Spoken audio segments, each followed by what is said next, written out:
Assalamualaikum warahmatullahi wabarakatuh.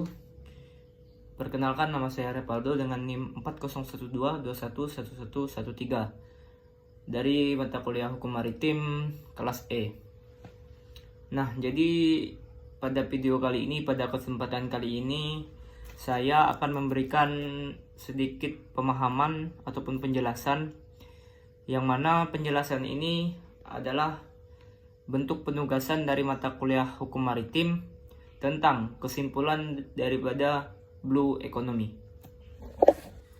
Baik, secara definisi, Blue Economy atau ekonomi biru adalah konsep pemanfaatan sumber daya laut secara berkelanjutan untuk meningkatkan ekonomi, kesejahteraan, dan kesehatan ekosistem laut. Nah, ekonomi biru atau Blue Economy ini mencakup berbagai sektor.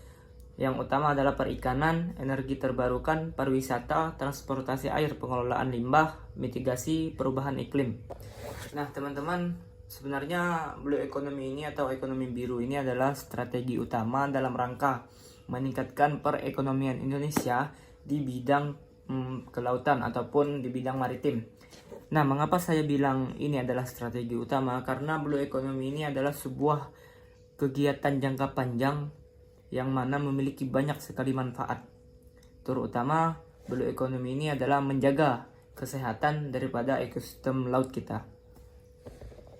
Nah, model Blue Economy ini dapat diterapkan pada penduduk Indonesia yang memanfaatkan sektor kelautan dan perikanan sebagai mata pencahariannya.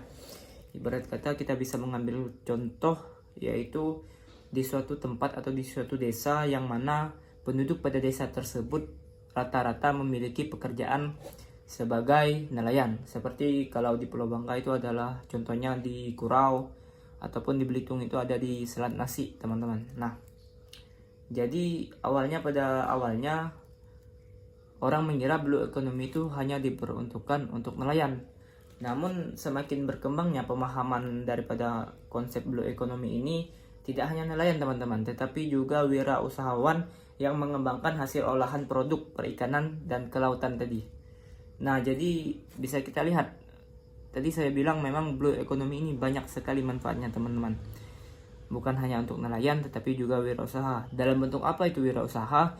Dalam bentuk mengolah produk-produk jadi. Misalnya nelayan mendapat ikan. Nah, kemudian ikan tersebut diolah oleh sebagian wirausaha untuk menjadi kerupuk misalnya, atau untuk menjadi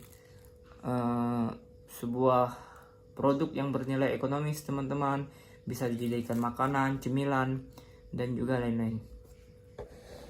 Nah, tak hanya tentang makanan dan cemilan, hasil dari laut tersebut bisa juga misalnya dibuat kerajinan tangan untuk sebagai cenderamata ataupun oleh-oleh, teman-teman.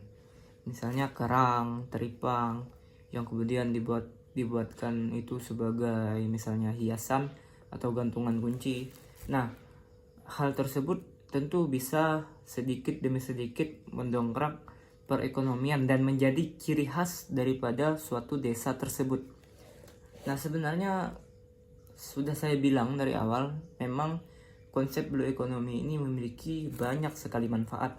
Tidak hanya di bidang cemilan dan makanan tadi, tetapi juga di bidang kerajinan. Nah, ini sebenarnya terjadi sebuah pergeseran yang mana awalnya warga masyarakat daerah pesisir itu yang awalnya hanya berfokus untuk menangkap ikan saja, kemudian menangkap dijual ke pengepul. Nah, dengan konsep Blue Economy ini, mereka itu mengalami sedikit pergeseran.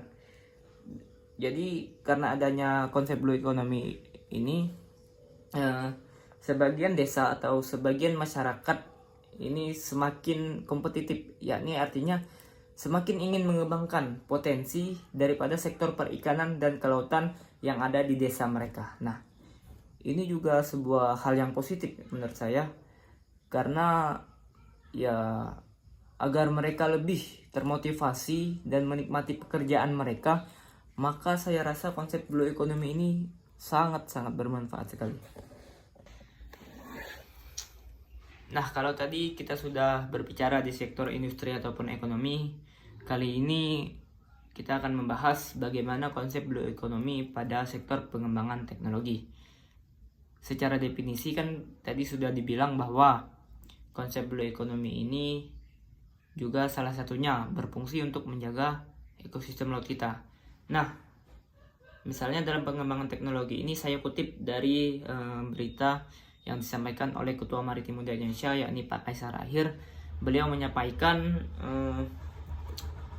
pihak mereka sudah mencoba untuk membuat teknologi dari energi terbarukan seperti perahu dan kapal yang memakai energi matahari. Kemudian atau di bidang kimia, mereka sudah mulai mencoba untuk membudidayakan alga untuk dijadikan biogas dan memproduksi bioplastik. Nah, bisa kita lihat, bisa kita simpulkan teman-teman bahwa selain memberikan kenyamanan, keuntungan bagi para nelayan ataupun wirausaha, konsep blue economy ini juga tentu memberikan manfaat yang baik dalam menjaga ekosistem, dalam menjaga laut kita. Nah, bagaimana kita bisa tahu? Ya, seperti yang kita sampaikan tadi, bahwa Ketua Maritim Muda Indonesia tadi mencoba membuat teknologi dari energi terbarukan, seperti perahu dan kapal yang memakai energi matahari. Nah, dari hal tersebut bisa kita lihat bahwa kapal yang diciptakan nantinya yang berlandaskan konsep blue economy ini akan lebih ramah lingkungan, yang mana nantinya akan bermanfaat agar laut kita, laut Indonesia ini tidak tercemar, kawan-kawan. Karena seperti yang kita tahu saat ini, rata-rata nelayan di Indonesia itu menggunakan bahan bakar solar untuk sebagai bahan bakar untuk perahu mereka. Nah, kalau bahan bakar solar itu teman-teman, mau tidak mau pembakarannya pasti menimbulkan asap di mesin perahu mereka. Nah, asap itu kemudian lama-kelamaan mencemari laut kita. Asap yang keluar itu mencemari laut kita, sehingga lama-kelamaan ekosistem yang ada di laut kita juga turut tercemar. Nah, untuk itu konsep blue economy ini menawarkan sebuah terobosan baru di bidang kelautan dan perikanan sebagai upaya untuk meningkatkan pertumbuhan ekonomi. Di samping itu juga menjaga kebersihan, keamanan ekosistem laut kita. Nah, baik, untuk kesimpulannya, ekonomi biru atau blue economy ini adalah konsep ekonomi yang mendorong pemanfaatan sumber daya laut dan pesisir secara berkelanjutan untuk pembangunan ekonomi, kemakmuran, dan lapangan kerja. Hal ini semua mencakup sektor-sektor seperti perikanan, pariwisata, transportasi, energi terbarukan, industri kelautan, dan teknologi. Nah, konsep blue economy ini menitikberatkan pada 3 hal, yakni saling ketergantungan masyarakat, lingkungan, dan ekonomi dalam pengelolaan sumber daya kelautan.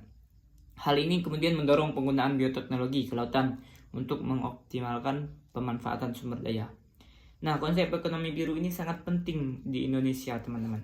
Sangat penting bagi Indonesia yang merupakan Indonesia adalah negara maritim untuk mengoptimalkan sumber daya lautnya di berbagai sektor dan juga menanggulangi permasalahan yang ada seperti yang saya sebutkan tadi, seperti misalnya overexploitation tadi. Nah, jadi konsep blue economy ini tidak bisa dianggap remeh lagi, teman-teman. Banyak nelayan-nelayan ataupun desa-desa yang mata pencahariannya mengutamakan sektor kelautan dan perikanan, memang perlahan sudah harus mulai diedukasi dengan konsep blue economy ini, teman-teman. Karena ya seperti yang saya bilang tadi, bahwa konsep blue economy ini sangat penting, teman-teman. Apalagi mengingat negara kita adalah negara maritim yang sumber daya lautnya itu adalah lebih maju, teman-teman. Nah, untuk itu, untuk kedepannya saran saya mulai konsep blue economy ini harus mulai diperkenalkan, diedukasikan kepada para nelayan yang ada di desa-desa ataupun para wirausaha yang ada di desa-desa yang menjadikan sektor kelautan dan perikanan menjadi sektor utama ekonomi mereka. Mohon maaf apabila dalam penyampaian saya ada yang keliru ataupun ada yang kurang. Terima kasih atas kesempatannya.